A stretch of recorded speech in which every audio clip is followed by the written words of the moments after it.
The Sine Institute of Policy and Politics is American University's incubator for policy innovation. We convene leaders in the academic, public, private, nonprofit, and journalism sectors to engage and promote common ground and nonpartisan solutions. In an evolving world, we seize the opportunity to work on the nation's most pressing challenges through collaboration by experts and top scholars in their field with students in research and scholarship. As part of that goal, the Sine Institute leverages American University's location in our nation's capital, the nexus of government and a growing international business center. We connect diverse perspectives from around the country and around the world with our world-class academics and research, experienced practitioners, and the most politically active student body in the U.S. We stand apart through our focus on the role of business and the nonprofit community in public policy, the rise of the importance of economic regions in the United States, and international policy issues. Our focus is to make an immediate impact at the intersection of policy and politics that leads to real and lasting change. Thank you for joining us as we convene, communicate, and collaborate. Introducing Sine Institute 2022 Fellow, Michele Norris Johnson. Hopefully we'll have time to convene and collaborate and communicate today. This is part 2 of a seminar where we're going to look at how the Race Card Project influenced hidden histories. And it's interesting to do this work at this time in America, where we live in a country that's struggling with its history. And we're struggling with how we teach history, how we examine history, whether we embrace history, and whether we acknowledge history in institutional settings. The work that we do is intimate. We collect stories from people who are talking about their lives, and in some cases, how they find the I in history. How they find a story that touches them in some ways because they're at the center of that history, because they live in a community and they realize something interesting happened in the soil that I occupy, or because they're trying to understand a history that is part of their legacy. So before we start looking over our shoulder at some of these histories, I just want to tell those of you who I have not seen in the room before a little bit about the Race Card Project.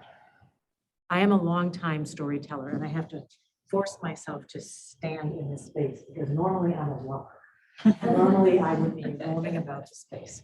So greetings to everyone who's here today. Greetings to everybody that is online and joining along with us. We will figure out how to make sure that you're included in the conversation and that you're able to participate even though you're not in the room. So the Race Card Project is something that I created 12 years ago with a small but mighty team of people. And it was created based on mistaken assumption. I thought no one in America wanted to talk about race. I was wrong. When I made a mistake, I admit it. I was wrong. I had written a book about my family's very complex racial legacy. I was setting out on a 35-city book tour when you could still do that kind of thing.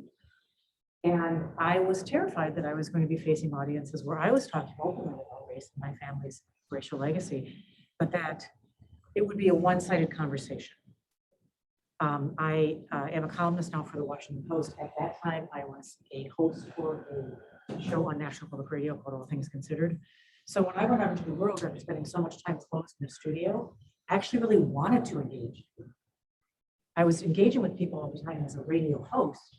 I knew I was talking to people who were in their cars and in their kitchens, commuting someplace, taking the kids to soccer, chopping carrots at the kitchen counter. But I was eager to go out into the world and actually talk to them. And I would be talking to them about race. And since I thought that was difficult, I thought, how can I lubricate this conversation? And so I decided to offer up an invitation to participate in a 6-word exercise. Think about the word race. And in the beginning, it was just race. And I'll tell you how I shifted the framing around that in a minute.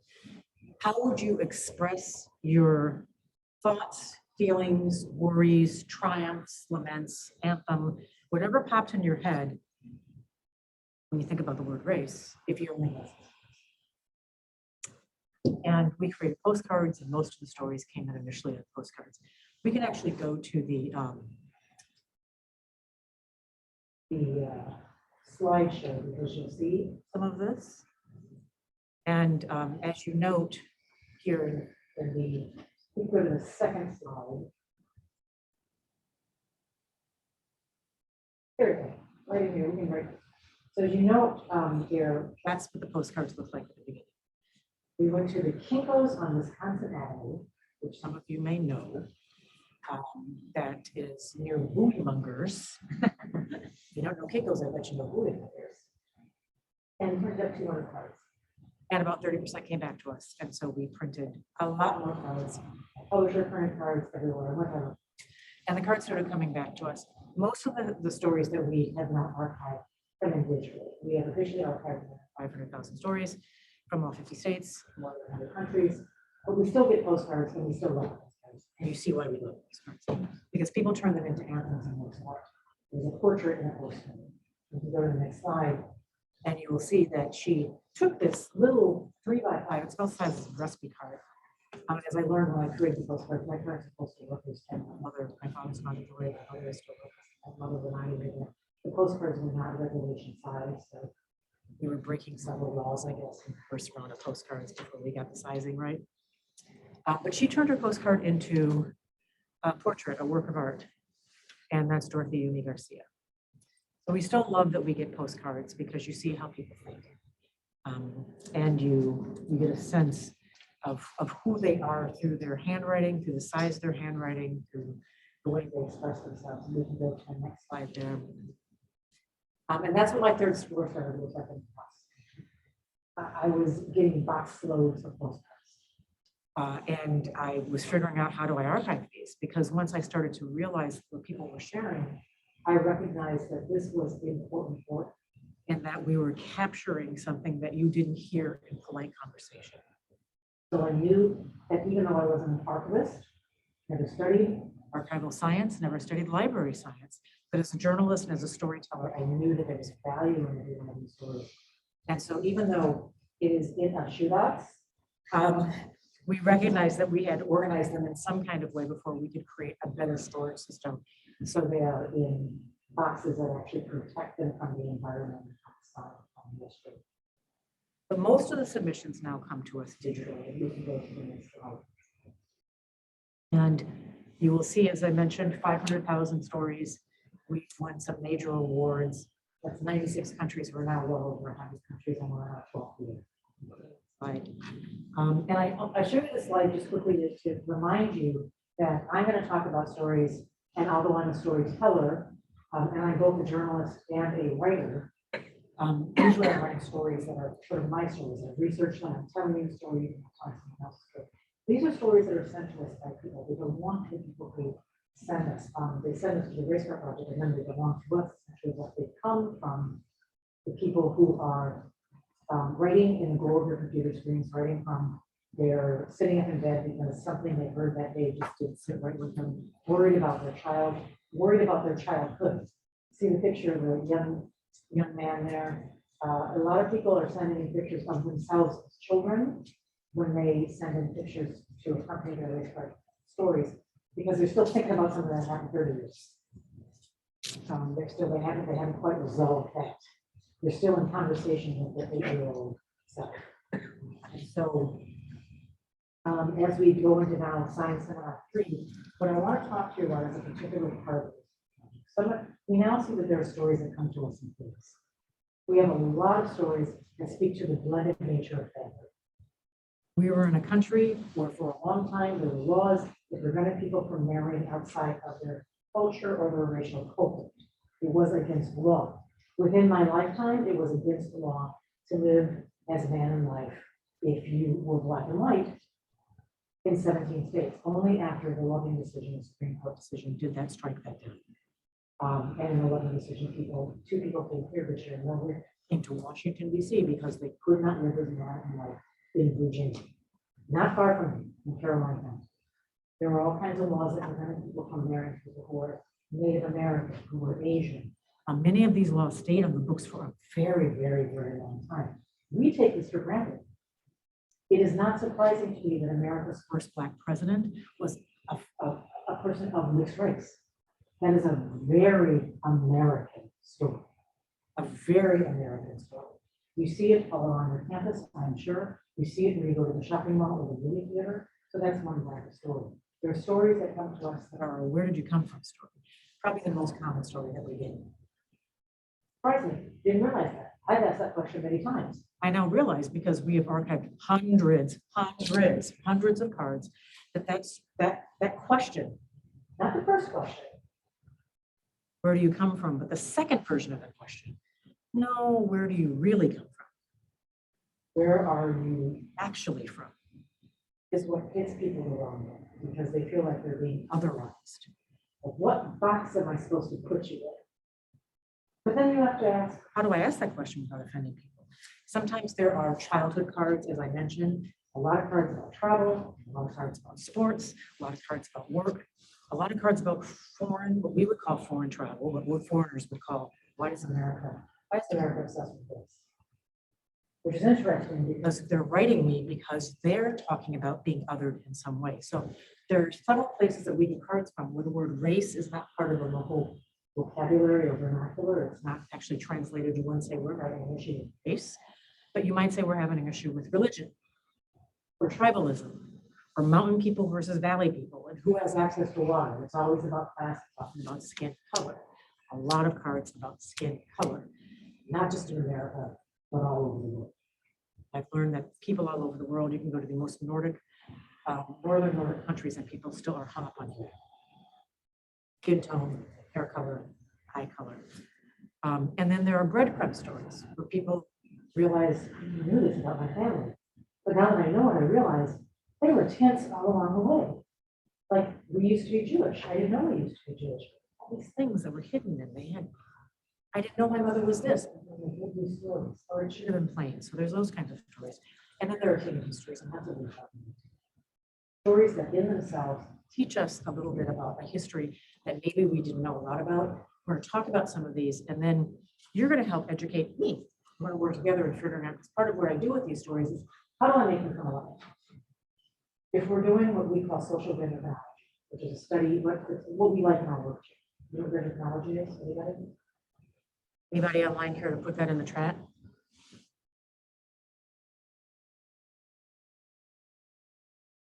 Is that an answer or the seminar will begin? Technology is a tree rings. So if you go to a particular part of the world and you look at a tree that has been cut down, and you look at the tree ring, that ring will tell a story. That ring will tell you about the health of the soil. It will tell you about the condition of the environment. It will tell you if industrialization happened nearby, because it will absorb the chemicals that wind up in the soil, that wind up in the air, and the tree never lies. Always captured in the tree. Our archive is a bit like a tree ring, social tree ring, in that it has captured stories over so many years. And it has captured modern events. Kids engaged at the border, Muslim ban, first Black president, protests, college campus debates about free speech, cancel culture, all of that is captured, but also historical things that we maybe know about or don't know enough about. So that's a and we'll take you through some of these stories. A little bit sensitive.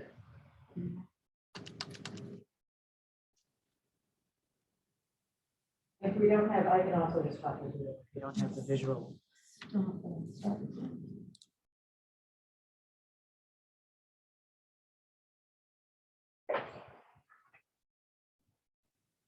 I flourish farming ancient tribal lands. This was sent to us by a man who lives in, he now lives in Santa Barbara, but at the time he had attended a conference. I wrote a book, and I just sort of chat about these 6 words. Attended a lecture I gave at the University of Minnesota Morris. Learned a lot about Morris when I was there. How many of you have heard of the Sioux Massacre of 1862? How many of you have heard of the Dakota Indian War of 1862? A gold star for the two of you. Many people have not.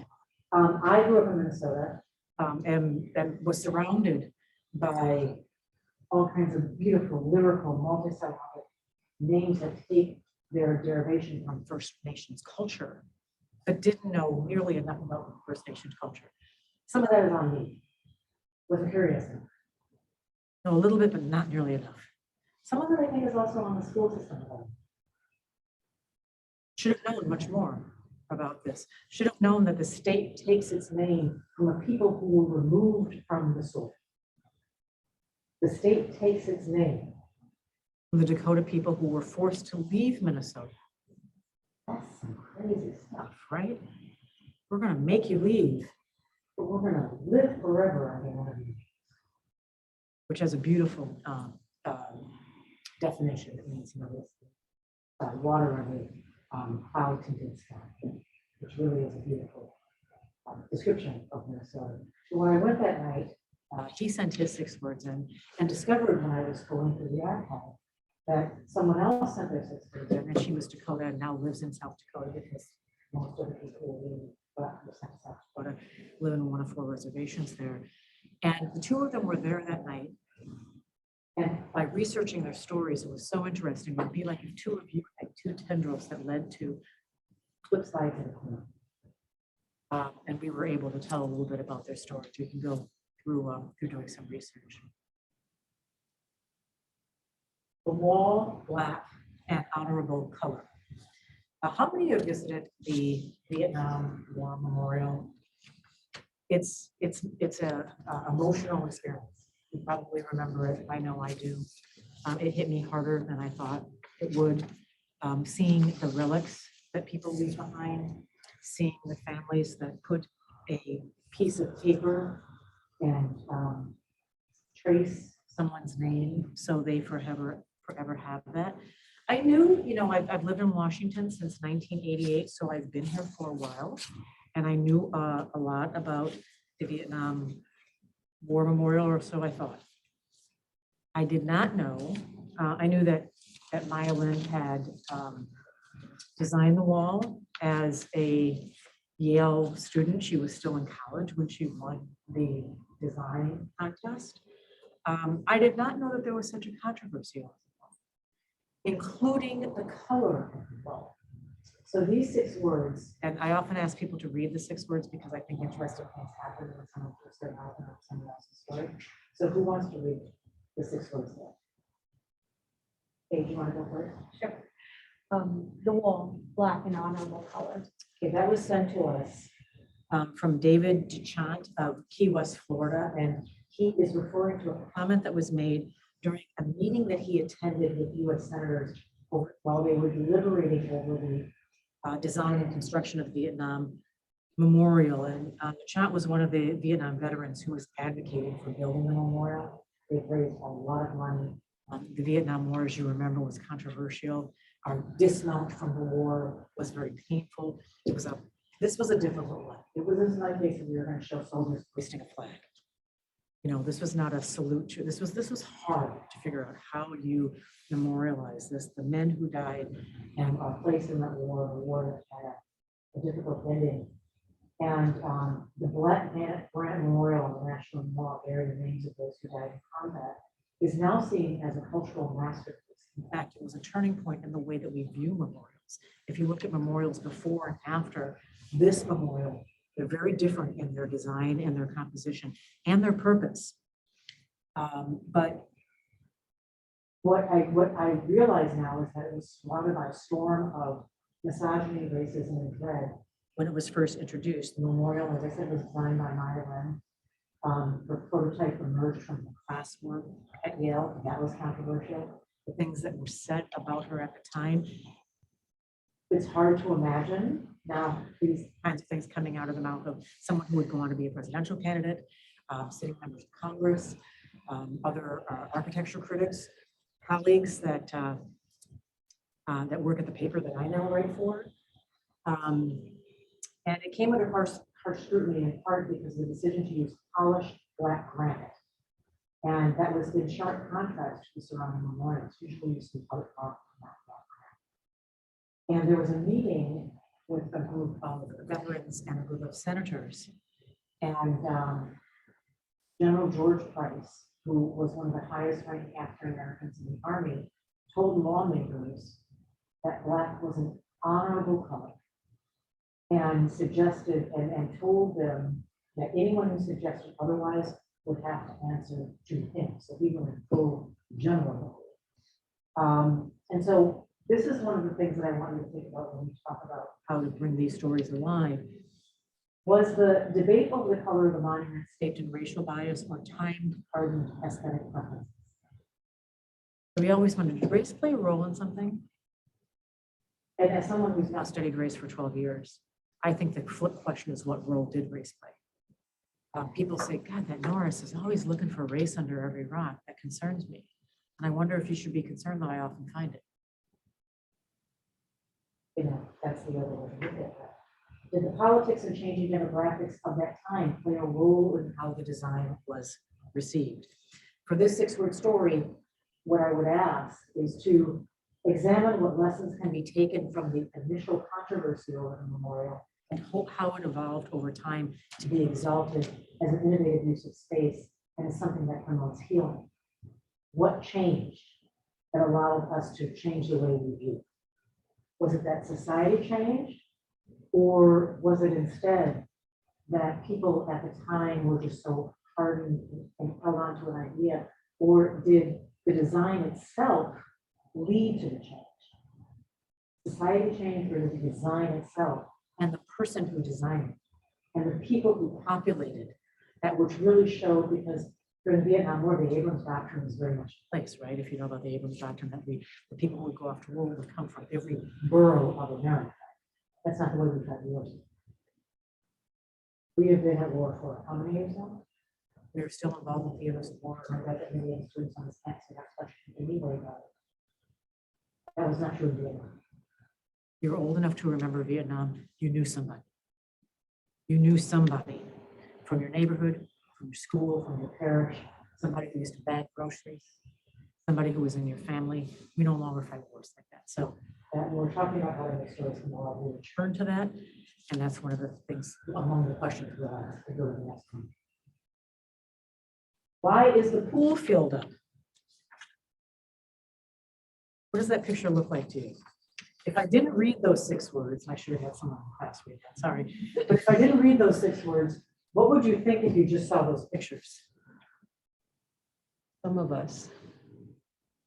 Some of us. Heather's book. And she talks about this. Yeah. So Alonzo Peak wrote this. He's also from Westmore, Minnesota. I didn't just caught that now, but he was in 4th grade when the family moved from Overland Park, Kansas to Lynchburg, Virginia. And he says, my dad and I would shoot groups and talk at the Riverside Park. There's a beautiful forested park right off the James River. We were walking home and we came across a strange structure that looked like a ruined monument, old stone with grass growing over the side of it, and it overflowed. We followed a sort of retaining wall, but the wall had numbers along the edge like a pool. Depth charts, right? I asked Dad, why would anyone fill a pool? Dad didn't know, but he said he'd ask around. I forgot about it until we passed by the pool again much later, and I asked Dad if he found out what happened. In the summer of 1961, rather than allow people to swim at the pools in Lynchburg, the pool that he was actually at, Riverside Park, was the pool that was assigned to the Black community. With 2 other pools, another pool and the 3rd one. The city of Black students, they were sit-ins at that time. They were starting sit-ins. They would go and show up at the pool that was designated for white Americans, like Virginians, and they would show up at the pool and empty, and people would get, to use a scientific word, for toast. They just weren't ready for that to happen. So Lynchburg closed all of its pools, and 7 years later decided to fill all of them with dirt and debris. And he says, I remember standing on the wall looking at a 9-foot mark and the grass growing around it in silence with my father. I suppose it was a monument after all. So how would you make a story like this come alive? Or a podcast? Or let's say you're a urban planner.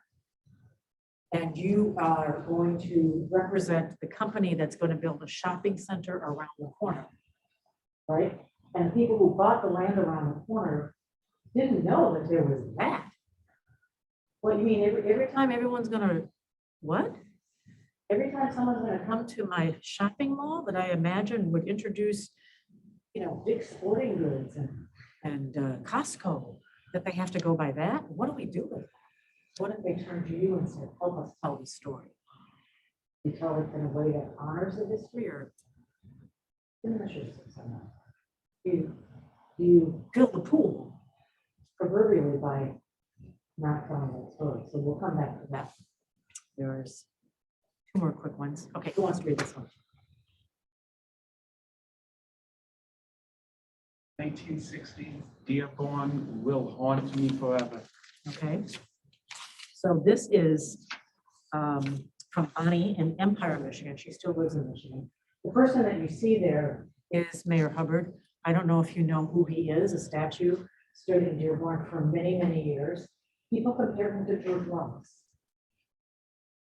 His daughter is still active in politics in Michigan. I believe she's a judge. I don't want to say which court she presides over. But Dearborn, Michigan is interesting because what do you know about Dearborn now? Do you know anything about Dearborn? Nothing about Dearborn? A few fun facts about Dearborn. Huge Ford plant in Dearborn. It's where if you go to Dearborn, you see cars that look really strange. They often have black and white covering over them. They're where they're doing their prototype cars. They're testing new cars. And so because there's this thing called corporate espionage, they cover the cars so no one can drive through and take pictures of them. So you see all these cars, like, why are the cars look like cows? They have black and white. They're white and they have these black spots. Dearborn is also home to one of the largest MENA communities in the country, Middle East and Northern Africa, particularly Middle Eastern companies. It is where I've had some of the best Middle Eastern food in the world.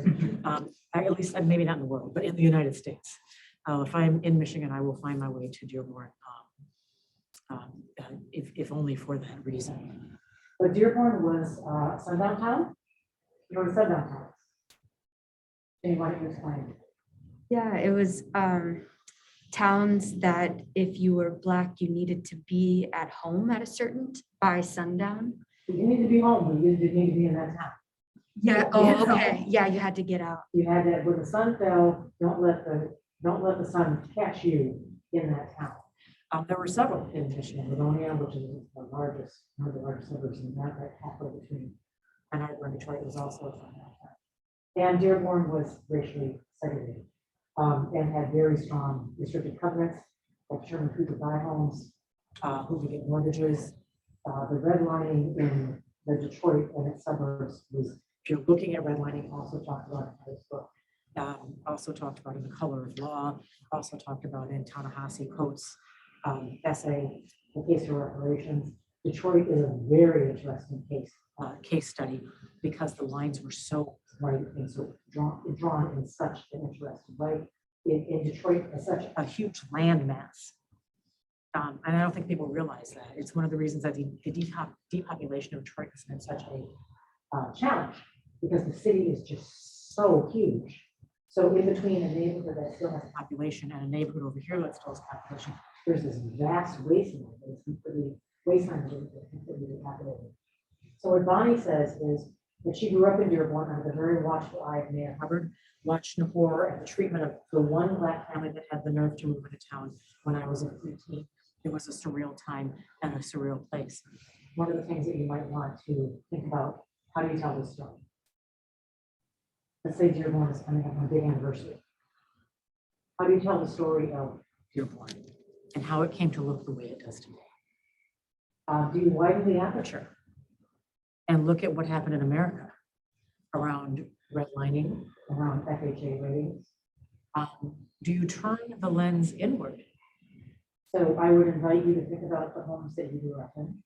If you grew up in a house that you owned, that you purchased through a mortgage, that if you rented, if you lived with other relatives, what did the neighborhood look like and why did it look that way? We often think that places look the way they do because of osmosis.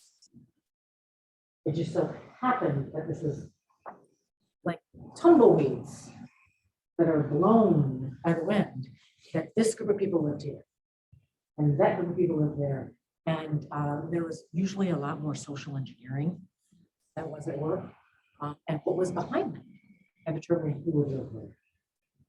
AU is in a neighborhood that is surrounded by communities that have very strict restrictive covenants all throughout the surrounding community.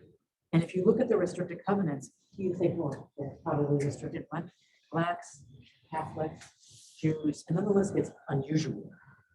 Mongols, Turks, Orientals, and it gets very, very granular into who could live in the neighborhood, who could actually usually buy a house in them. They could rescind their ownership if you tried to put down. So that would be, question, how do we tell that story? And I think there's one more. And do you want to read this one for us? Lives were destroyed because we are different. And this is from Jordan Mix in Versailles, Kentucky. And he says, I have a strong background of German in my family because it is on my dad's side and my mother's side, German on both sides. In 1855, my great, let me see if I got that right. 1, 2, 3, 4, 5, 6.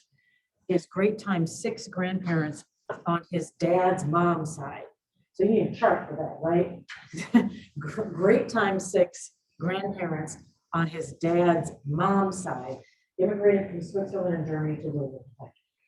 As soon as they got to Louisville, Bloody Monday happened. It was an election day, and a lot of Germans had moved to this area. They were now 1/3 of the population. Anyone ever hear of Bloody Monday in Versailles? Kate, is that a yes? I think so. You think so? It sounds familiar, but I'm not 100% sure. Okay, I'll say a little bit more. Let's see if it jogs your memory. What do you? No, I need the No, no, I got nothing. Okay, all right. Well, I'll tell you a little bit more about what Jordan had to say. The issue grew out of a bitter rivalry between the Democrats and the Know Nothing Party. Okay, another part of the Know Nothing Party. That may jog your memory. The Know Nothing Party was anti-Catholic and nativist. It did not like the fact that the German vote had so much power over the election. So on election day, they had armed guards standing at the polls. Then after the polls closed, they went and destroyed homes in the German community and the Irish Catholic churches.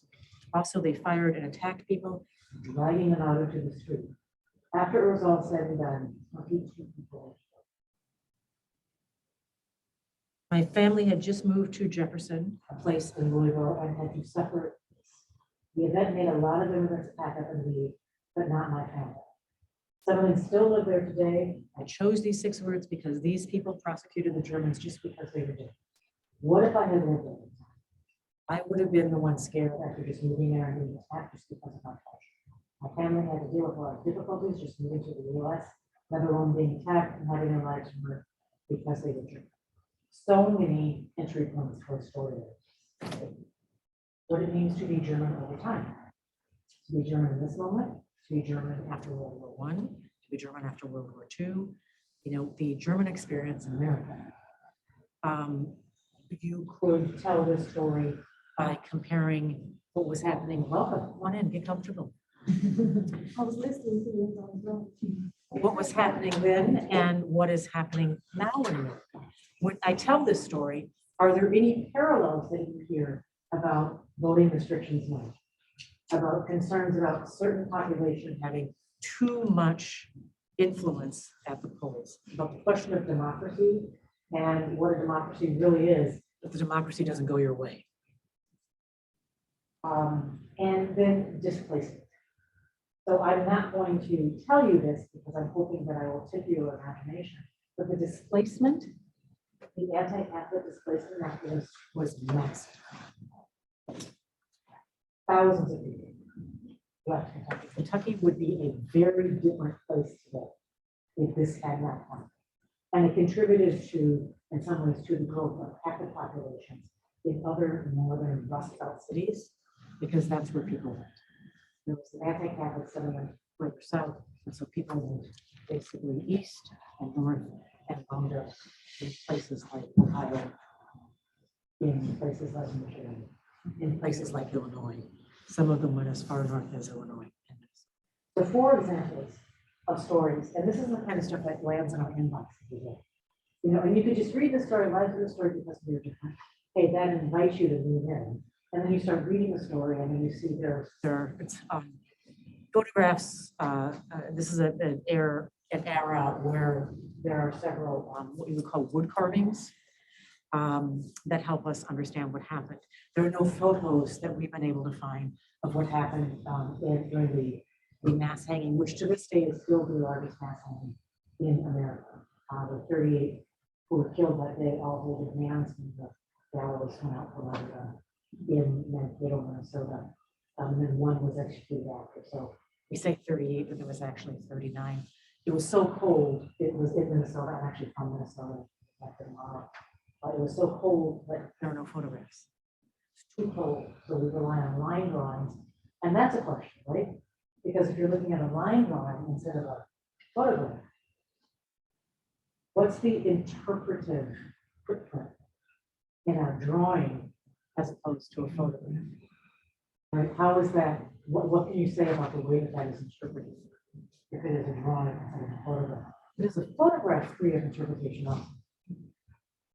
So the one photo that exists that people have been able to find, or the photos that exist, I should say one, are of the Sioux who survived, who took pictures, often wearing regalia, and usually demonstrating pride of person, but not necessarily pride of place, because they had to leave their home. Or the generals, and usually not the privates, but usually the generals. So there was a picture, it was a big deal when they found a picture of the person who was the executioner that day.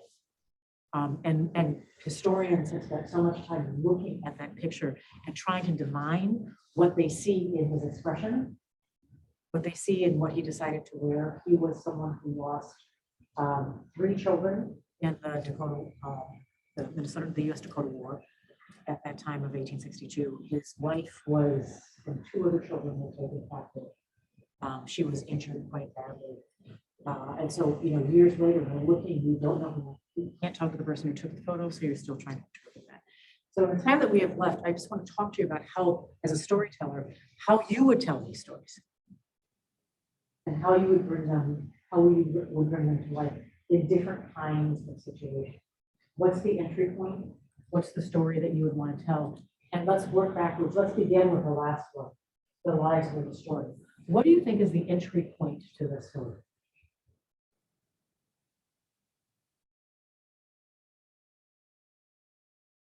Let's choose a frame for each one of these.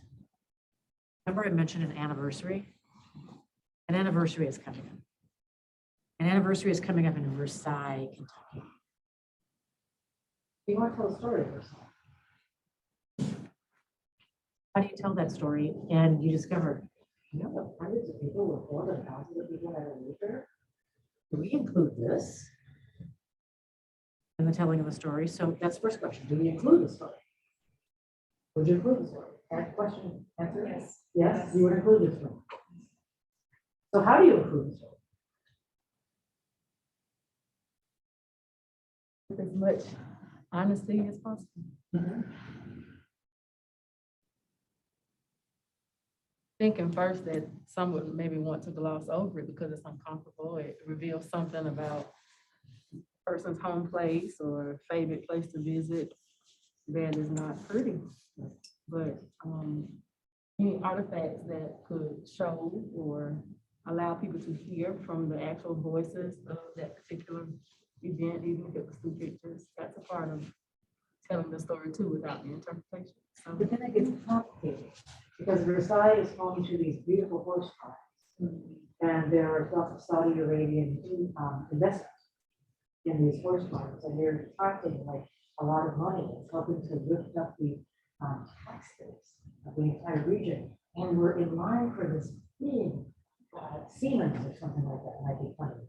Can we tell the story good? Is that still a yes?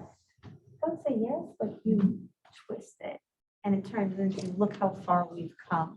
Like this is our history. A look at us now and we're better because of it. Maybe not necessarily those words exactly, but something like along those lines. So I'm glad you raised that, because at the moment when we as a country, the royal we, as a country are comfortable talking about race, so many people would say, but we're not looking at progress. Why are we talking about the progress? I wrote an essay about Germany and how Germany has embraced a difficult history, in part to provide guardrails against a return to. So they actually actively teach about Nazism and the Third Reich. You don't get through grammar school without learning that. And then you learn about it again in middle school and their version of high school, the different school structure.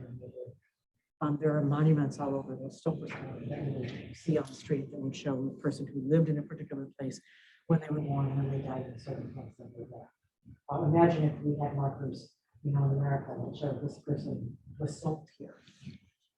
Certain cities, I recently relocated from Montgomery, Alabama, before I came here for school, and I'm originally from South Carolina. And, certain places, you'll see that. You'll see the parts of the historical trails, be they Black history or Jewish history or whatever, you'll see that. But then there are still certain parts of a locale that are just not on display. And I find that right around between Trayvon Martin, the killings of Trayvon Martin and George Floyd, universities gave a really good attempt to address their origin story in this country. But I still feel like there's so much more to be told. There's so much more to be shared. And there's a lot of history that is, but just unearthed. I often call these coins in the couch. yeah, That they're just sitting there. It's quite valuable to just stuff that are. But you mentioned benchmark. It's interesting to me to use that framing, because if you want to understand the progress and if you want to understand where you are, you need it, right? It's hard to measure how far you've come unless you fully understand where you've been. And in the arguments right now about the teaching of racial history, that's one thing that I was wondering about. We need to know where we've been to understand how far we've come, to understand where we need to go, to contextualize, what we're experiencing today. The other challenge in a story like this, and in 3 of the actually 4, all 4 of them have the challenge of talking about the history, the reality, what you learn from it, telling the story when many of the principal players have been displaced or are no longer with us.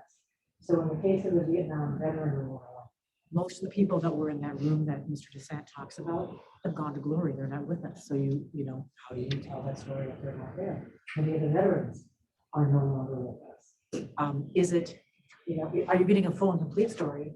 Lynn can tell her part of the story, but her critics, in Versailles, so many people have left. In Minnesota, the Dakota nations were displaced. So telling that story when people have been displaced is a challenge in itself. I think it's interesting, Michelle, because we talked before about the people who should be telling some of these stories are too traumatized to, my dad was in the Vietnam War, but he doesn't want to talk about it. And so, and I have to respect that, but at the same time, it's his voice that can only really tell what happened. And as we get farther away from some of these events, you worry that the people who are the best first, as a journalist, the first sources, like, how do we capture that in a way? So let's step down and answer that question for a minute, because that is an important question. And we'll talk a little bit later. One of the seminars I'm doing later is on unofficial archives. This is an unofficial archive. It is on its way to becoming an official archive, because this will outlive me and will live someplace, but it is an archive that was created. And unofficial archives serve a purpose. So how do you understand their trauma? How do you understand their memories? Letters from soldiers have become so important in understanding not just what they experienced, not just how homesick they were, not just what they missed, but also their trauma. There is a sermon that happened when I was doing research about my father, who was a World War II veteran, and it was given at a time when men were returning and the world had changed dramatically while they were at war. Not as dramatically as Vietnam, but maybe as dramatically, but just in different ways. But they were coming back. Women had marched off to work and were experiencing a different kind of agency that then they were expressing at home. Wait, you never talked about this. You want to do the budget? Huh? What? Whoa, what's changed here? And they were also turned into killing machines in Europe. And we expected them to come home and turn that off. And that was harder than we realized. And you still do it. Yes, still do it. And so I realized that sermons in themselves are an unofficial archive. Stephen Carter, the historian from Yale, who wrote Affirmative Action, Reflections of an Affirmative Action, also wrote a much smaller book that has been a lot of attention, where he went and found a bunch of sermons from 1968. And they tell such an interesting story about America going through a period of tumult. Unofficial archive. But how do you get those stories when people don't want to tell them? How do you encourage someone who's not going to sit in a story club, right? Who's not going to be ever interviewed by a historian? That's where oral history at its most intimate level becomes important. And I always tell people, if you have elders in your family, sit down with them and gather their stories. Dave Eyesight has a holiday that he was creating, and that is really something. When you can create a whole holiday. You know, he imagined it and he birthed it and he wrote it into existence the day after Thanksgiving is now known as the National Day of Listening. And the idea is you're often together. It's a holiday that's about food and not necessarily consumerism. And on the day after Thanksgiving, it's a holiday that's not secular, so people, you know, celebrate it usually all at the same time. And whether you are amidst plenty or whether, you know, your table is rather, you know, thin in its offerings, it is still a joyous moment because you're all together, right? So even if you're having, you know, turkey sandwiches instead of a turkey, you're together and you're sharing it. And he suggests that people record stories. And it's so much easier now because we all have these devices, right? You can actually record a story. And so figuring out, but then how do you get to someone to tell their story if they're not interested in telling? And that's figuring out how to enter a different door. And so entry point is important there as well. And thinking about how to tell a story. What is the entry point? And the entry point is not always the event itself. And you might not be able to sit down with your father and say, tell me about the war. That's just a little bit too much. But tell me about what you do for fun on a Saturday night. What was the music you used to listen to that would take you out of your, you know, that would make you want to feel the bills, but also provide solace. What was it, you know, and then you kind of realize that most people, even those who have the highest wealth and the bolts of boiling oil around their soul and their psyche, usually want to tell their story as a natural human expression. It is an impulse that is innate and usually quite strong, even when it's place. So it's giving someone an opportunity to tell that story. And the last thing I would say is on their terms, in their own time. You may not be able to fast track that. You may not be able, and so that's when I've experienced that myself. Oh, we're having this conversation now? Okay, I have stuff, but I guess, okay, that stuff will wait. Okay, that's, you know, because it may not happen at a moment that is convenient to you. Let me just put my purse down. We're gonna have this conversation right now, because that's likely what will happen. And if that door opens, you may not be able to say, can we do it on Saturday? You might just have to figure it all out. Can we go backwards one more? On the slideshow? Yeah, we were at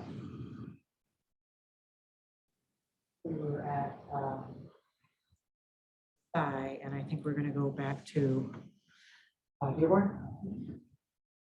Yeah, I'm talking about it. I heard on the. So are How Dearborn or just Detroit became so black, like it was intentionally designed that way. or parts of Detroit, I guess there are other parts of Detroit with 8 Mile. There was literally a wall built, quite literally a wall. In case you needed reminders of where you were supposed to be, they literally built a wall around the church. I want to make sure that those who are listening also, if you have questions, can we just check the chat and see if anyone has questions here? So in this case, you know, how would you see what that says? Oh, it's the Sine Seminar. Yeah. Somebody just put. Oh, okay. I was thinking, but engaging on Twitter might be an interesting way to tell stories. So, so you come from Montgomery? Columbia, South Carolina is home. Okay. Spent about 3 years in Montgomery, Alabama, right before moving here. This Okay. January. So my people are originally from Birmingham. My father from Birmingham. Iron City. Pardon? Some people. Iron refer City, to yes, it as Iron Ansley, just, you know, in the shadow of the Stillwater. He and all of his brothers, all 6 of them went to Parker. Parker. That's right. Which was 4 times the largest Negro high school in America. It was, John Johnson went to Parker. It basically, if you're a person of color and you came out of Birmingham, you went to Parker. And when they were trying, when Birmingham was struggling from how to tell on a big anniversary, because earlier, about 10 years ago, we went through a series of big anniversaries from 1963 to 1968. It was just, you know, the March on Washington, the summer of tumult and summer of rioting and 16th Street. you know, there was just a series of anniversaries. And Birmingham was really struggling with how to tell that story because not everybody wanted to tell that story. And it was interesting in Birmingham because Birmingham's business community still struggles with it because Birmingham was on its way to being Atlanta. Yep. In fact, Birmingham was supposed to be Atlanta. They had money, they had that's where the factories were. And that's why, what's the motto of Birmingham? The city too busy to hate? I think that's what it currently is, yes. Which wasn't really sort of true, but it was kind of like a dig at, Right. it was kind of a dig at Birmingham, Yeah. you know, because when you remember the pictures of the dog and the horses in Birmingham, that you have all seen, there was a group of businessmen, and I say businessmen, not business people, because at that point, the world, and they were traveling overseas, representing the city of Birmingham, the glass furnaces, and negotiating big contracts. And those pictures, which were carried by the International Herald Tribune, they're on the front page of Le Monde and Figaro, they were everywhere, were demonized. And so in the end, and this is spelled out in Diana's book, Carrying Home, they implored Bohana to use other tactics. So this is bad for business. Racism is bad for business. I posit that that's still true today. That racism generally is bad for business. But when they were trying to tell the story of Birmingham, they actually took to Twitter. So there was an account for a while called Birmingham Case. And they they asked the people who follows us to imagine what life was like for children of Birmingham who came from various parts of Birmingham. Today, this is what we're watching. This is what we're watching. And it was fascinating because along with this piece of music was released, and this kind of RC Cola, you know, did this ad, and this happened, and the Birmingham Barons won the, you know, this and all this. Then it got interesting because they used the eyes of a teenager to help you understand what was going on during that period.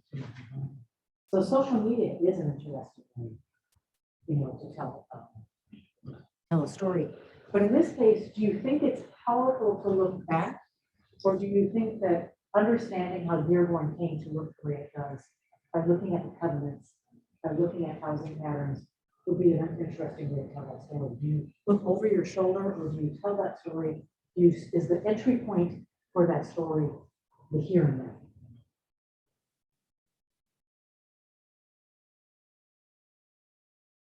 there's a fine line between telling a story to like sort of make sense of it and telling a story to like immortalize it. And not that a lot of people have this fear when it comes to racism, they just don't want to talk about it. But you don't want to glorify things that people have done, which tends to sort of sometimes skew that way if you don't tell the story the correct way. So I don't know if some places in America are proud of what they did and will still to this day say that they're proud of what they did. I don't know if Dearborn's like that. I would say though, in that case, you would want to look at the present and what was impacted without putting too much emphasis on what someone else might glorify when it was really negative. Yeah, that just makes me think of the monument. And it's like, well, is the monument still up, and just the monument debates and everything, because that's a way that it can be interpreted as glorifying. That monument was taken down. Process, so I think it's down. But telling the story the right way is interesting. So let's just lean into that for a minute. The right way to one person is not the right way to another. So what are the parameters, what are the rules of engagement around that? In telling your stories, do you have to have rules of engagement to say, this might be uncomfortable, or this is but one interpretation of the story? When you're telling a story of something like Dearborn, you know, you think that there might be good actors, bad actors, but there might be some surprising examples of both.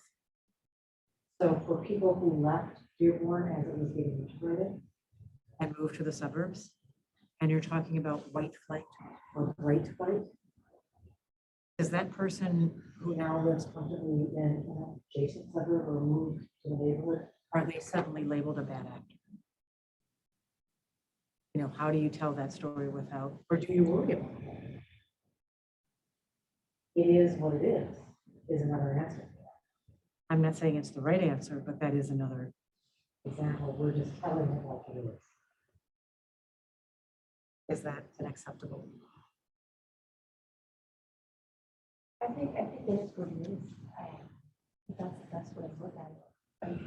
I mean, if we look at current history, especially with the Black Lives Matter protests in 2020, you know, where were you when history was being made? If you chose not to be a part of it, then that's what you chose. If you chose to leave the city while this was happening, then that's the part you played in the story.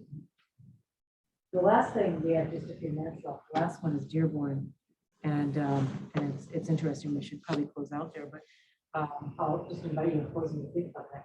Dearborn, not Dearborn, sorry, it's Lynchburg, because they right now are actually deciding what to do with that space. They are trying to decide what to do with those 3 pools that have all been filled in, and to turn them into community parks, to turn them into sort of healing spaces. And this was heading in one direction.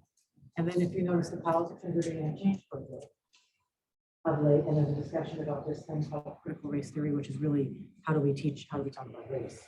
It's not really critical race theory that they're debating. Critical race theory is not taught in elementary schools, in high schools, is legal theory.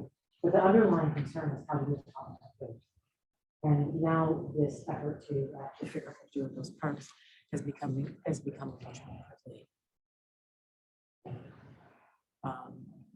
I could go on for the process that we have to close up, but thank you so much for joining, and hope we've given you, something to think about, both in finding history and right, and in thinking about how to capture history and how to embrace history when it lands in your life.